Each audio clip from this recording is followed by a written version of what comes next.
बहुत पुरानी बात है। किसी देश में एक राजा राज करता था। नाम था उसका विक्रम। विक्रम अपनी प्रजा का बहुत ख्याल रखता था। वह बहुत न्यायप्रिय भी था। उसकी प्रजा भी उसे बहुत चाहती थी और सब उसका बहुत सम्मान करते थे। समय गुजरता गया। राजा विक्रम अब बूढ़ा हो चला था। उसने निर्णय लिया कि अब अपना उत्तराधिकारी चुनने का समय आ गया है। वह चाहता था कि राज्य का काम इसी सुंदर ढंग से आगे भी चलता रहे। लेकिन यह काम इतना आसान भी नहीं था।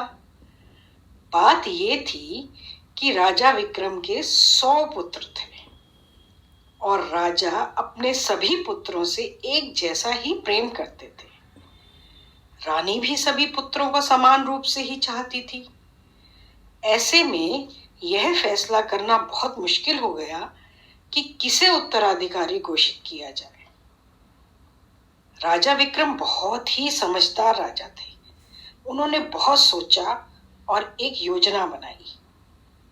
अगले दिन उन्होंने अपने राज्य में ऐलान कर दिया कि रात में सभी राजकुमारों को दावत दी जाएगी और वही उनका इम्तिहान होगा। जो उस इम्तिहान में पास होगा वही उत्तराधिकारी बनेगा। सारी प्रजा बहुत हैरान थी कि दावत खाने से कैसे इम्तिहान हो सकता है। सभी लोग बहुत बेसब्री से इस रात्रि भोज की प्रतीक्षा करने लगे। उधर रानी भी रात की दावत का इंतजार करने में जुट गई। एक से बढ़कर एक पकवान बनाए गए। जब दावत का समय हुआ तो रानी ने सभी पुत्रों के लिए एक एक थाली में सारे पकवान करीने से परोसकर थालियां सजवा दी। सभी राजकुमार आए और अपनी अपनी थालियों के सामने बैठ गए। पकवान देखकर सबके मुंह में पानी आ रहा था।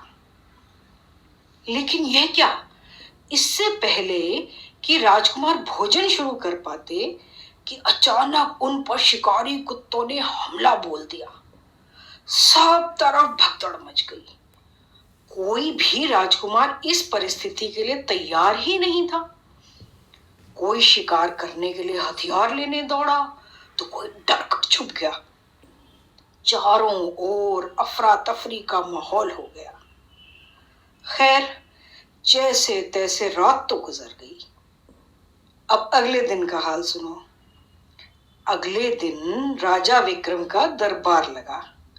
सारी प्रजा उत्सुकता से इंतजार कर रही थी। आज उत्तराधिकारी की घोषणा जो होनी थी। दरबार खचाखच भरा था। सभी राजकुमार भी उपस्थित थे। राजा ने पहले सबसे बड़े राजकुमार से पूछा, तुम्हें कल रात की दावत कैसी लगी? राजकुमार ने काफी गुस्से में जवाब दिया, महाराज, हम तो कुछ चाह ही नहीं सके। ऐन वक्त पर कुत्ते आदम के हम तो शिकार करने में ही लग गए। राजा ने दूसरे राजकुमार से यही सवाल किया। वह बोला, महाराज, कुत्तों के इस अचानक आक्रमण से मैं तो डर ही गया और इसलिए मैं अपने कमरे में चला गया। इस तरह एक एक करके राजा विक्रम अपने सभी पुत्रों से प्रश्न पूछता गया। सभी के पास कोई न कोई वजह थी। कोई सुरक्षा प्रहरी की लापरवाही को दोष दे रहा था तो कोई अचानक हमले की वजह से अपने डर का इजहार कर रहा था। कुछ राजकुमारों ने शिकार भी किया, परंतु दावत तो कोई भी नहीं खा पाया था। जैसे जैसे राजा यह सुनता जा रहा था, वैसे वैसे उसके चेहरे पर मायूसी छाती जा रही थी। अंत में 100वें राजकुमार की बारी भी आ ही गई। राजा विक्रम ने उससे भी यही सवाल किया। राजकुमार के चेहरे पर एक मुस्कान थी। उसका जवाब भी सभी से बिल्कुल अलग था। उसने अपने पिता से कहा, महाराज, मैंने तो बड़े आराम से बैठकर खूब मजे से दावत का आनंद लिया।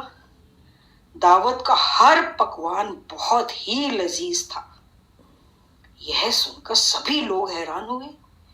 राजा ने अचंभे से पूछा, जब कोई भी दावत को नहीं चख तक पाया तो तुमने कैसे आराम से दावत का आनंद लिया? क्या तरकीब लगाई तुमने?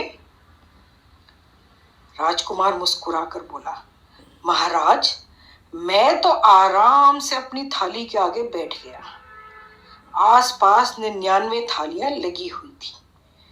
जब भी कोई कुत्ता मेरी तरफ आता, मैं एक थाली उसकी तरफ सरका देता और वह वही खाने में मशगूल हो जाता। ऐसे आसपास की बहुत सी थाली का खाना कुत्तों ने खा लिया और ऐसे ही वो भी खाते रहे और मैं भी आराम से खाता रहा। अपने पुत्र की बातें सुनकर महाराज विक्रम की खुशी का ठिकाना न रहा। उनकी आंखों से आंसू बह निकले। दरबार के सभी लोग पहले तो हैरानी से राजकुमार की बात सुनते रहे, फिर पूरा दरबार वाह वाह क्या कहने जैसे स्वरों से गूंजने लगा। महाराज विक्रम ने उठकर अपने पुत्र को गले से लगा लिया और घोषणा की, मेरा यही पुत्र राज्य का सच्चा उत्तराधिकारी है। अब हमारी कहानी तो यहीं ख़त्म हुई।